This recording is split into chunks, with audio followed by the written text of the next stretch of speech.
Hi, and thanks for logging on to the Daily DVAR Halacha. And here's a brand new halacha for you, and it's for Friday, 20th day of April, 5th day of Iyar.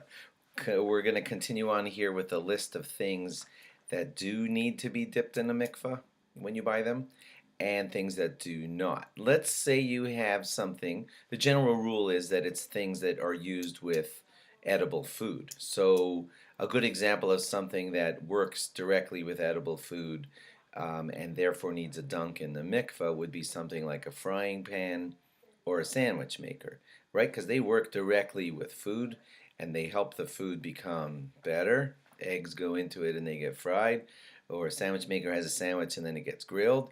So those kind of things work directly with edible food and therefore they need to be dunked in the mikvah. Next interesting example would be a hot water urn. A hot water urn is warming up water, and most people don't drink hot water straight, right? I mean, I guess a few people do. Most people will take the hot water out of the urn and then add coffee or tea to it. So that still needs tevila because the water is an edible food. Granted that it'll only be come out of the urn and then be drunken after people pour in their coffee or their tea, but that's just enhancements to the water. So basically a hot water urn that's going to boil up your hot water, keep your hot water hot, that has to be dipped in a mikvah also when you buy it. Now, what about an item that is used for food when it's inedible, but it can also be used sometimes for food that is edible? Would you do a tevila? Would you have to dunk that in the mikveh? And if you're wondering, like, what example could that possibly be? There's a very real example of that. They make these strong scissors that could cut through pieces of chicken, raw chicken. So if you've got one of those chicken scissors and it's going to come in contact with your chicken when it's raw, when it's not edible, so does that need a dunk in the mikvah? So the answer is basically yes, it does, because that can also have some use with cooked chicken. You can take that same pair of scissors, please clean it off, but if you've cleaned it off and got all the salmonella possibility off of it, you could be using that to snip pieces of cooked chicken also, right? So it has uses also for sometimes for edible food. Therefore, that pair of scissors should be dunked in the mikvah, although a lot of people would say without a bracha.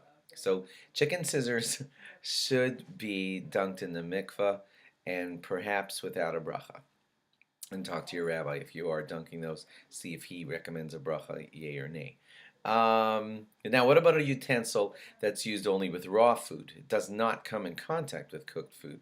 And yes, I have an example of that. That would be something like a rolling pin for rolling dough.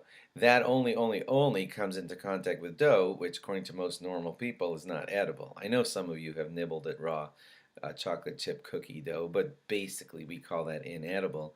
So would that rolling pin need a dunk in the mikvah?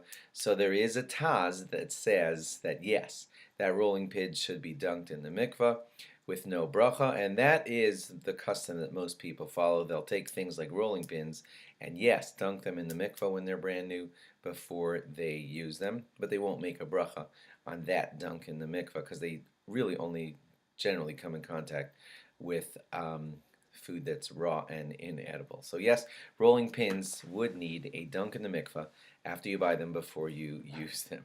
Thanks for logging on. Have a great Shabbos. Log on again after Shabbos, and do remember it's a double parsha this Shabbos. If you're outside of Israel, double parsha.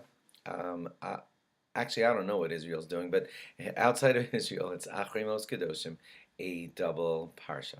Thanks for logging on. Have a great Shabbos. Bye bye.